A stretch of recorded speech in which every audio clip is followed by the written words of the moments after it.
Hello viewers, उम्मीद है कि आप सब ठीक होंगे। आज मैं आपके सामने वीडियो लेकर आई हूँ। तो वीडियो को स्टार्ट करने से पहले जल्दी से आप मेरे चैनल को लाइक कर लीजिए, सब्सक्राइब कर लीजिए और बेल आइकन को क्लिक कर लीजिए ताकि मेरी अपलोड होने वाली हर वीडियो जो चैनल पर अपलोड होती है, चाहे वो जर्मन लैंग्वेज से रिलेटेड हो या फिर कोई जर्मन इंफॉर्मेशन हो, आप उससे फ़ायदा उठाते रहेंगे।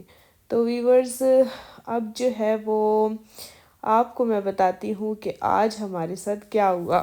जब वीवर्स हम पाकिस्तान से वापस आए तो हमने अपनी गाड़ी को जब देखा, पार्किंग में जो लगाई हुई थी वो इतनी गंदी हो चुकी थी कि जैसा कि मैं आपको दिखा रही हूँ अपनी कार, ये मैं बैठी हुई थी, ठीक है। मैंने ग्रे कलर की फ़्रॉक पहनी थी और ये साथ मेरे हस्बैंड बैठे हुए हैं। और ये जैसा कि मैं आपको दिखा रही हूँ, ये सिक्के हैं और ये जर्मन के सिक्के वो वाले हैं जो हम गाड़ी वॉश करने के लिए मशीन में डालते हैं और इसको डालने के बाद वॉश के लिए पानी पाइप से निकलता है।